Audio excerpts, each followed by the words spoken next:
kasi tumugon kayo sa imbitasyon ng ating Panginoon. Amen? Praise God. So, hindi isang kalugihan, no? Maaaring iniisip natin, dapat nasa labas ako, nakikipag-banding sa barkada, no? Dapat nasa outing ako. But praise God, pinili nyo ang mas mahalaga at mas mabuti. Amen? Ang sa presensya ng ating Panginoon. Amen? Praise God. So, ayan. This afternoon, ang session natin, no? So, ang message ng Lord this afternoon, the starting point of divine alignment and divine acceleration. Amen? So, before tayo mag-start, pray muna tayo. Yes, Lord God, hallelujah, Jesus. Panginoon, patuloy kami nagpupuri at nagpapasalamat sa inyong dakilang pangalan. Salamat po, Ama, sa pribilehiyong ito na makapagbahagi ng salita mo sa mga kabataang ito, Panginoon. Lord Jesus, patuloy kami nagpapakumbaba sa inyong harapan. Ano man yung nakikita mong kasalanan sa aming puso't kaisipan, Lord, patuloy na patawarin mo kami, linisin mo kaming ganap sa hapong ito, Panginoon. Ama, ang dalangin ko po sa bawat kabataan na ito na makikinig ng salita mo. Lord, patuloy, buksan mo ang kanilang kaisipan, ang kanilang puso, Panginoon. At patuloy ang salita mo ay patuloy nilang maunawaan. Patuloy nilang maisapuso at maisapamuhay, Panginoon. Salamat, Lord, at sa hapong ito, idinideklara na namin ang katagumpayan sa mensahe mo.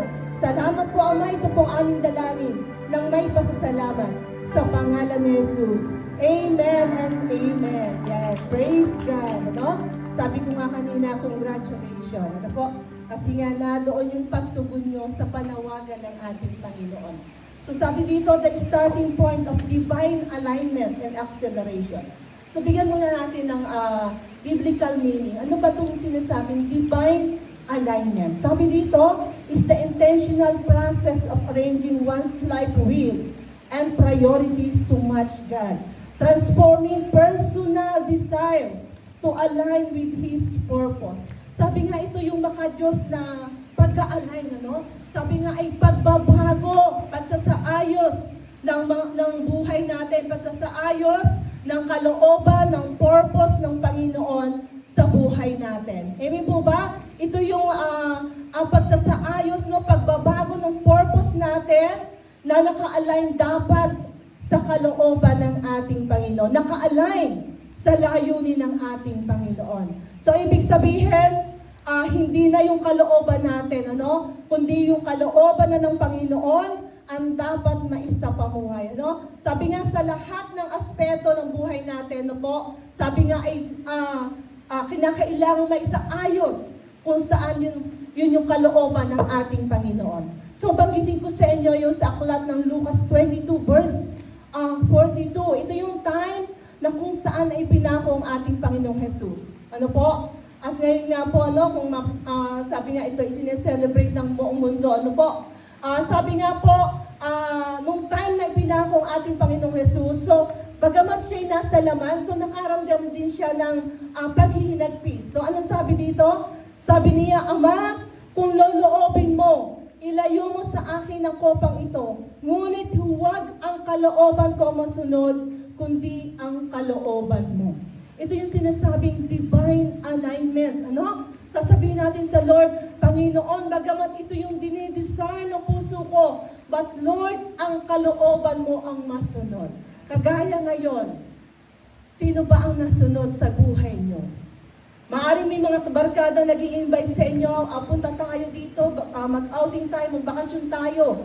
But ano yung pinili nyo, Sabi nga yung divine alignment ng Panginoon. Kung ano yung kalooban niya. Bagamat maaaring pagpunta nyo dito, maaaring nag-struggle kayo.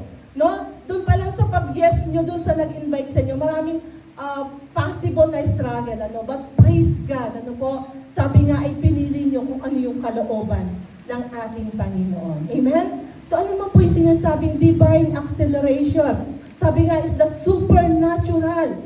Sa pag sinabing supernatural, hindi ito pangkaraniwan. Ito'y pambihira, kahima-himala. Sabi nga, is the supernatural ability of God to bring His plans, His promises, His purposes, and His will to pass at a much faster rate than humanly possible.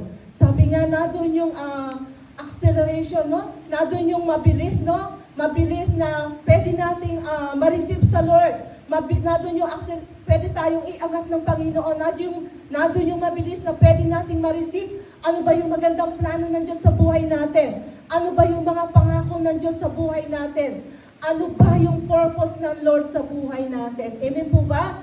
Kagaya ngayon, bakit kayo dinala dito ng Lord? Kasi nga may purpose si Lord sa inyo. Amen? Sabi nga yung supernatural, yung pambihirang kakayahan ng Diyos, na po, hindi ito katulad ng sinasabing kakayanan ng tao, sabi nga ay pambihirang kakayanan ng Diyos, sabi nga para dalhin sa atin yung magandang plano sa atin ng Panginoon. Amen? Basahin natin yung Isaiah chapter 40 verse 31. Anong sinasabi dito? Ngunit muling lumalakas at sumisigla ang nagtitiwala kay Yahweh. Lilipad silang tulad ng mga agila.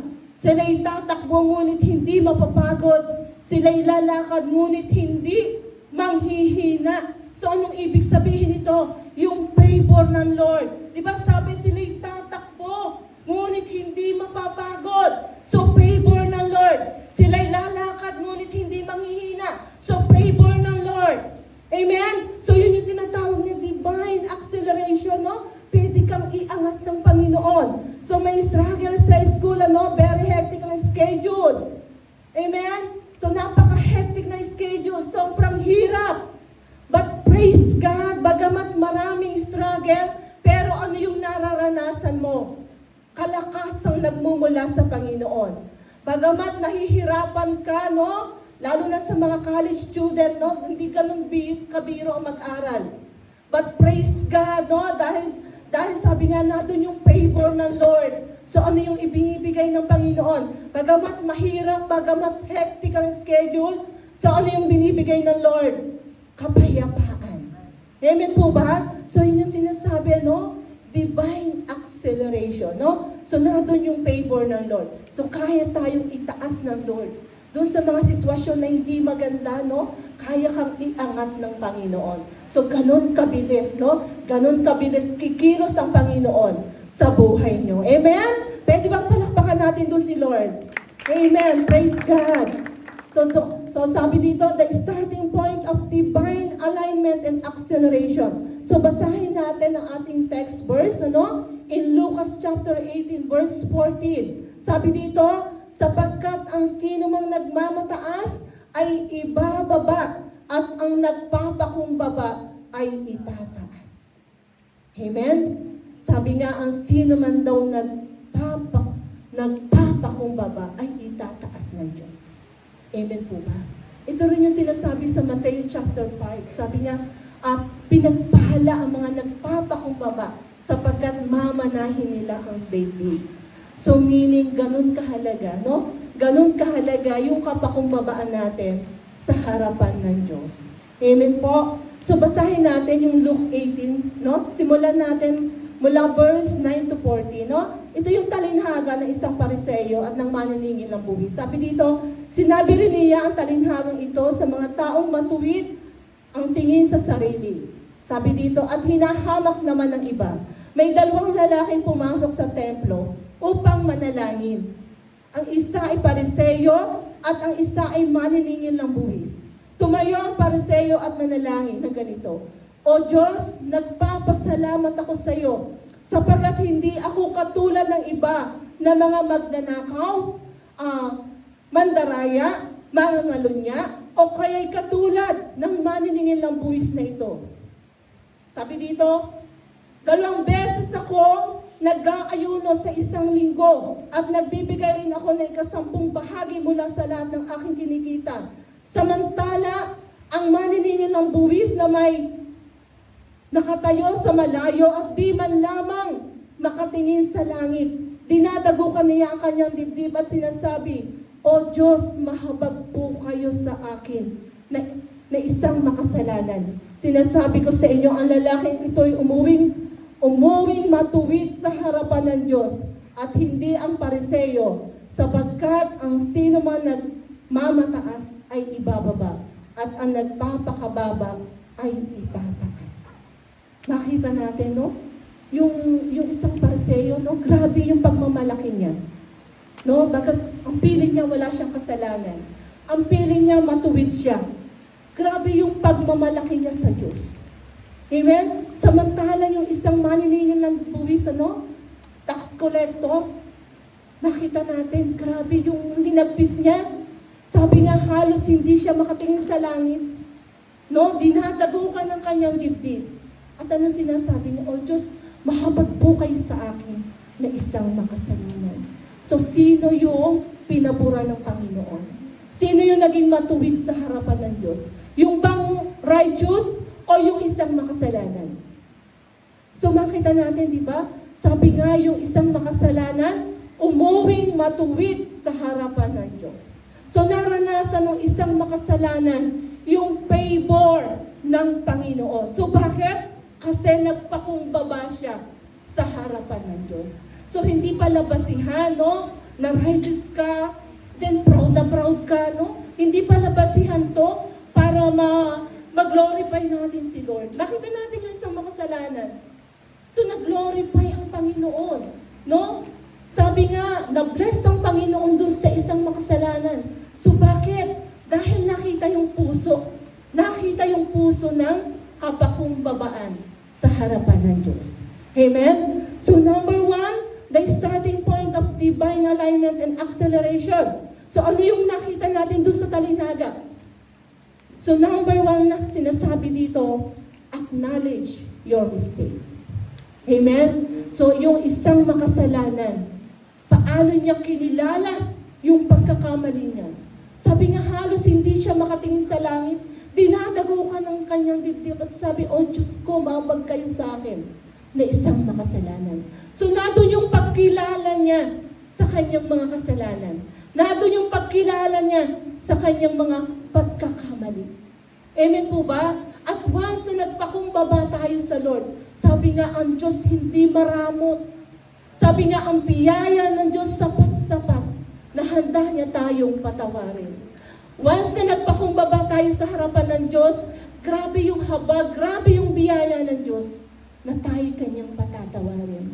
Amen po ba? So ang gusto lang po ng Panginoon, i-acknowledge natin, kilalanin natin, ano man yung mga pagkakamali natin, no? Sabi nga, once na lumapit tayo sa Lord, hindi naman tayo husga ng Panginoon. Amen po ba? So once na nagpakumbaba tayo sa Lord, hindi naman iisa-isahin ng Panginoon, ito yung kasalanan mo. Amen? So anong sinasabi ng Lord? Magpakumbaba lang tayo. Lumapit lang tayo sa Kanya nang may kapakumbabaan. Sabi nga, gaano man katindi, gaano man karumi tayo sa harapan ng Diyos, gaano man yung pagkakamali na nagawa natin, sabi nga, kaya tayong paputiin ng Panginoon. Ano sinasabi na Isaiah 1 verse 18? Halika kayo at tayo magpaliwanagan, sabi ni Yahweh. Gaano man kapula ang inyong mga kasalanan, kayo'y aking patatawarin tulad ng yelo o bulak. Kung titingnan natin yung sarili natin, Lord, hindi ako karapat-dapat. So maring may kagaya nga nasabi ni Raymond, so hindi naman pumunta dito tayo dahil perfect tayo, di ba? So sabi ng Lord, gaano man kapula tayo, ibig sabihin gaano man katindi yung pagkakamali natin, so kaya tayong paputiin ng Panginoon. So meaning, kaya tayong linisin ng ating Panginoon. Amen po ba? So ang gusto lang ng Lord, magpakumbaba tayo, no? Aminin natin sa Lord na nagkasala tayo, magsisi tayo, ano po? So alam niyo po yung pagpapatawad ng Panginoon, hindi po doon natatapos. Sabi nga, once na pinatawad ka ng Lord, handa rin niyang kalimutan ang anumang kasalanan yan. Amen? So anong sinasabi ng Lord? Dito po sa Hebreo 8:12, sapagkat papatawarin ko sila sa kanilang mga kasalanan at kakalimutan ko na ang kanilang mga kasamaan.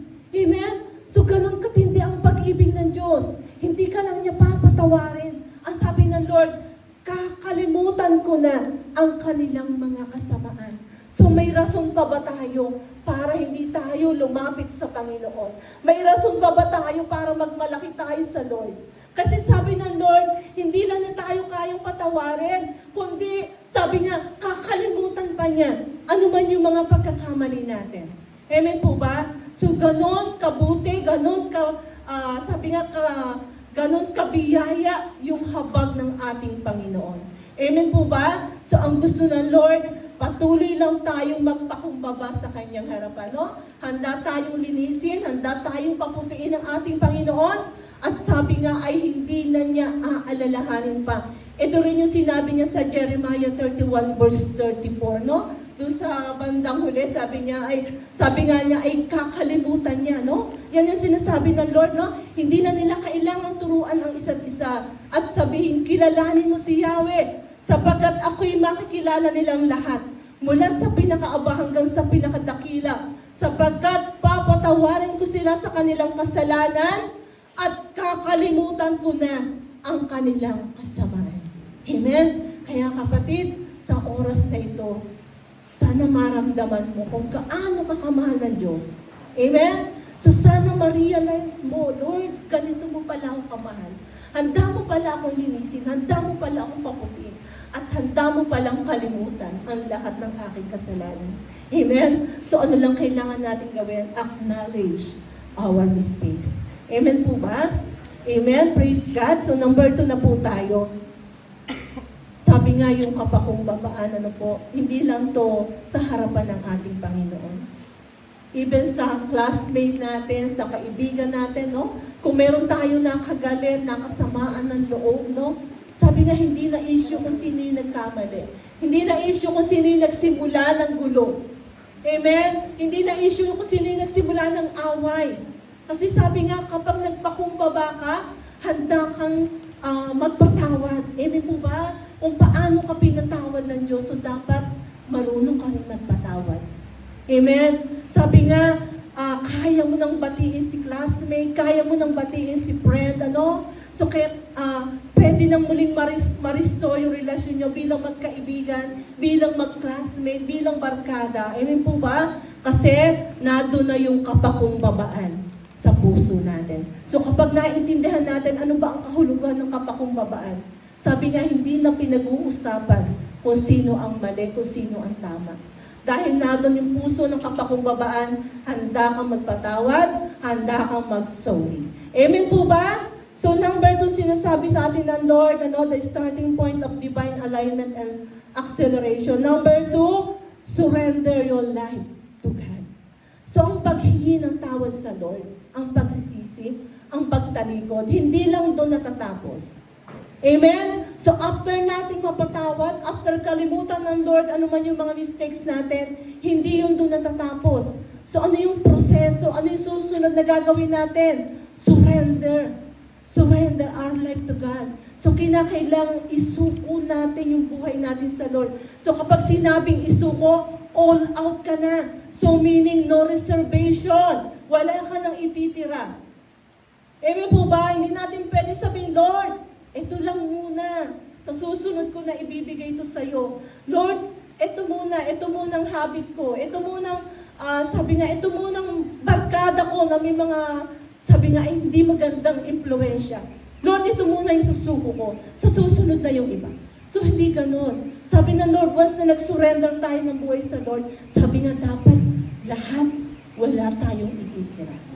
Amen po ba? Sabi nga, dahil na doon yung divine alignment, So wala ka dapat ititira sa sarili mo. So lahat ibibigay mo na sa Panginoon. Amen po ba?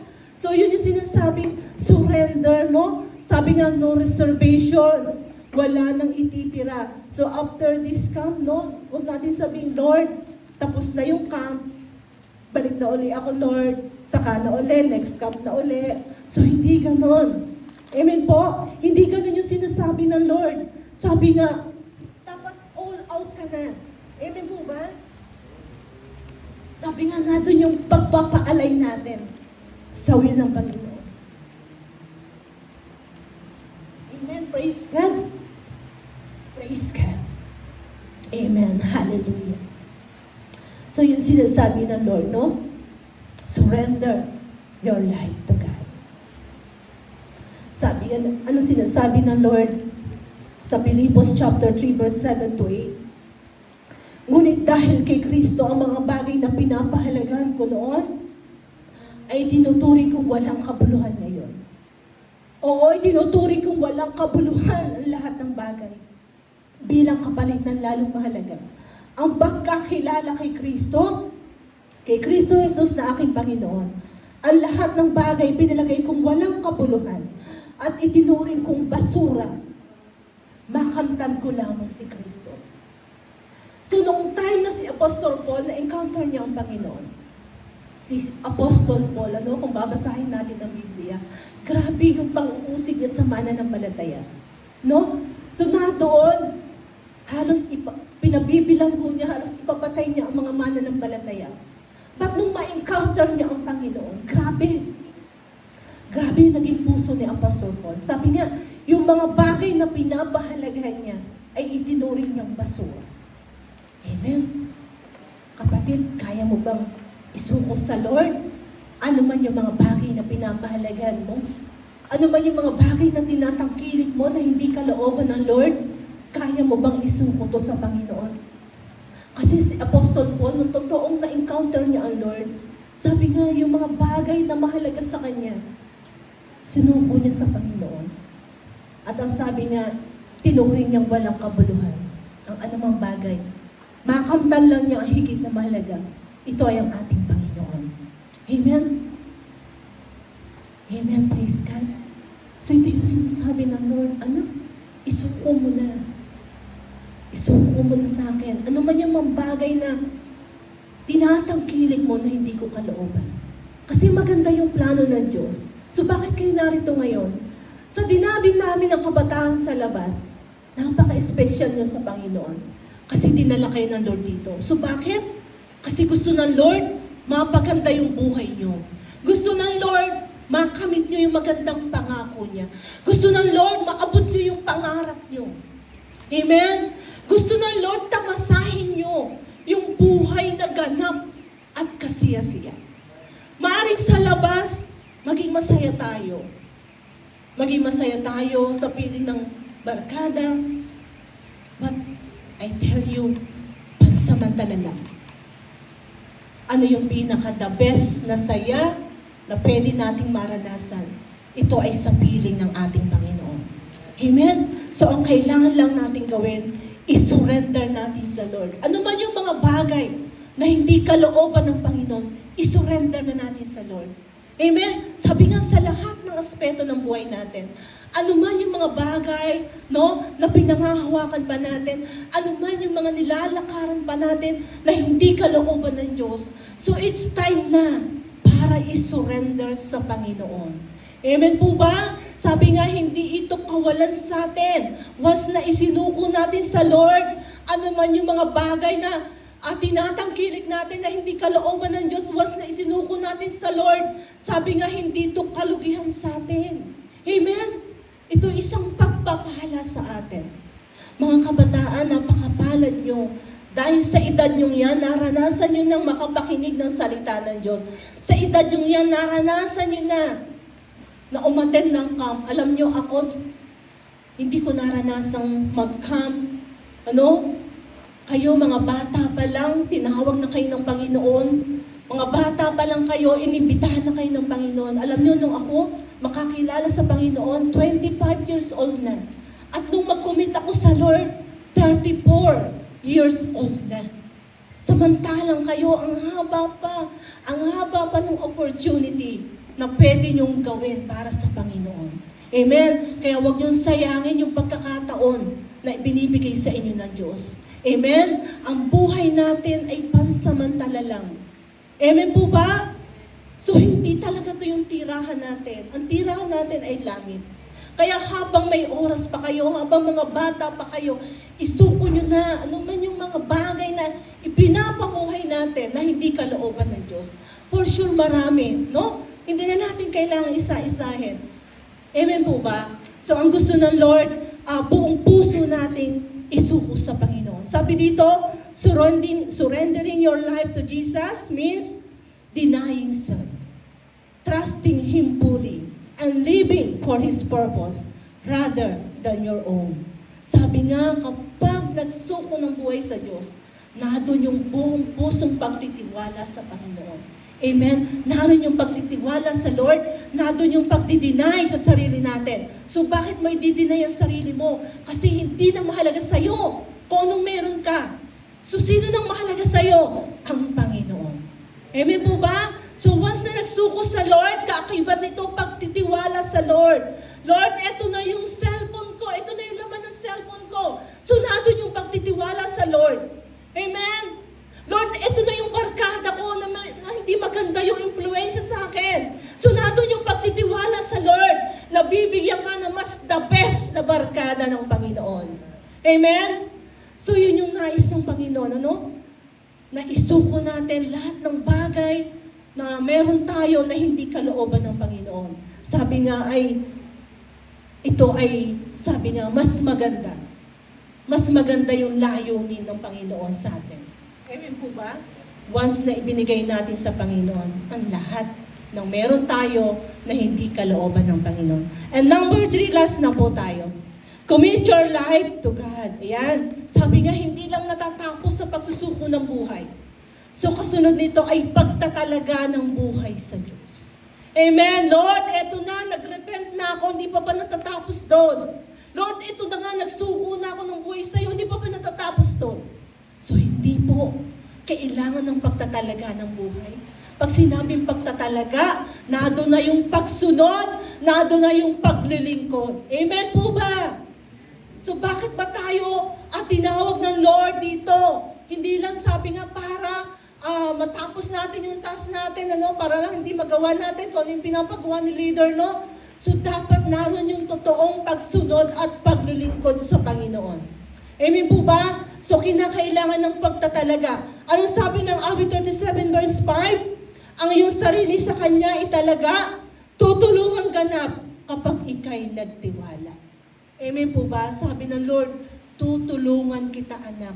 Once na itinalaga mo yung buhay mo sa akin, tutulungan kita anak. Anak, nahihirapan ka sa pag-aaral, anak, tutulungan kita. Anak, nahihirapan ka financially, anak, tutulungan kita. Anak, may problema sa family, sa relasyon ng family. Anong sabi ng Lord? Anak, tutulungan kita. Once na itinalaga natin yung buhay natin sa Panginoon. Amen po? So, pagtatalaga ng buhay sa Panginoon. So once na itinalaga natin, Lord, maglilingkod na ako sa iyo. After this camp, Lord, maglilingkod na talaga ako sa iyo. Amen po ba doon? Amen? Sabi nga, yung paglilingkod sa Panginoon ay hindi po kalugihan. Amen po ba? So yung paglilingkod natin sa Lord, sabi nga tayo ang magbe-benefit nito. Amen po ba? Sabi nga po, our labor in the Lord is not in vain.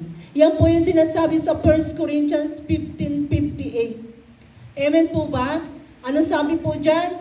Ano po sabi dyan? Kaya nga mga minamahal kong kapatid, magpakatatag kayo at huwag matinag. Maging masipag kayo palagi sa paglilingkod sa Panginoon. Dahil alam ninyo hindi masasayang ang inyong pagpapagal para sa Kanya. So, walang masasayang ang mga taong naglilingkod sa Panginoon. Amen? Sabi nga, bawat oras natin, bawat hininga natin, napakahalaga sa harapan ng Diyos. Alam ng Diyos ang bawat ginagawa natin para sa Kanya.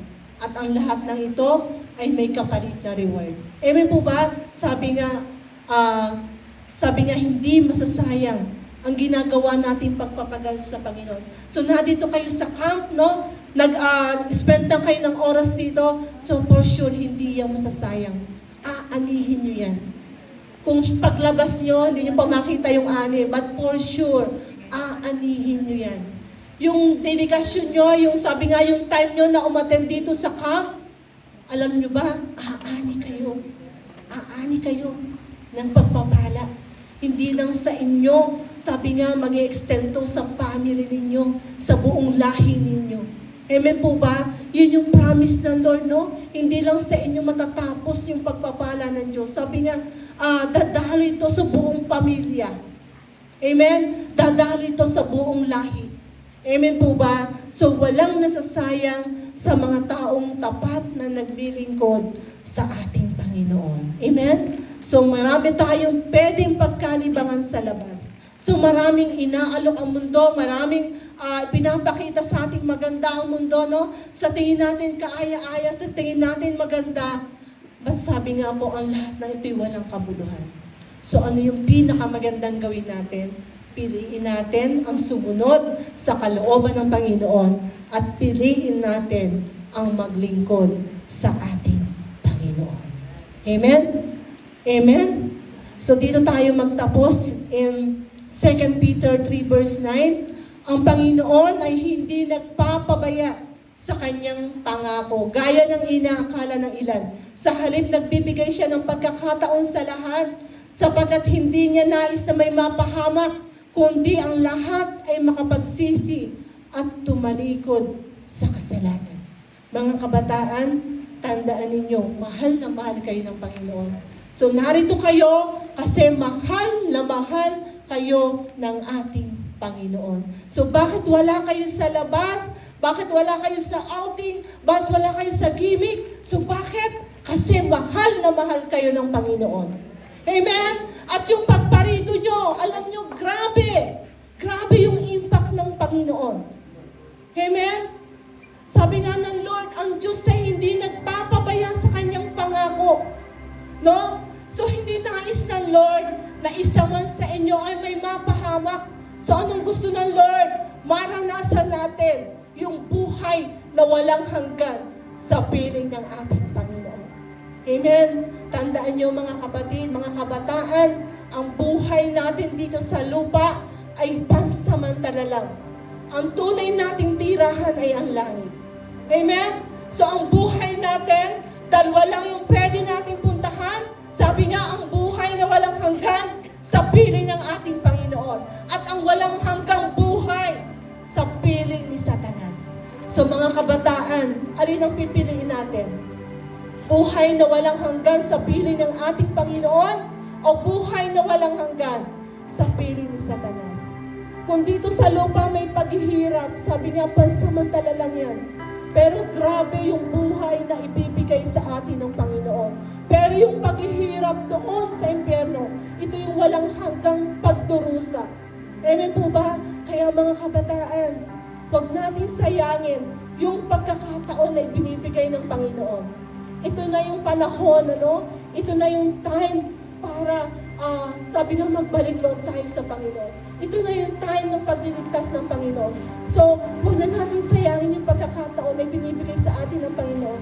Makikita natin ang kaguluhan sa labas, no? Sabi nga, mga palatandaan ng malapit na pagbabalik ng ating Panginoon. So, ano yung kailangan natin gawin, no? Sabi nga, acknowledge our mistakes, no? Surrender your life to God. And commit your life to God. Amen. Handa na ba ang mga campers? Handa na ba ang mga campers na mag-commit ng buhay sa ating Panginoon? Amen. Amen. Amen. Sige, palakpakan natin si Lord.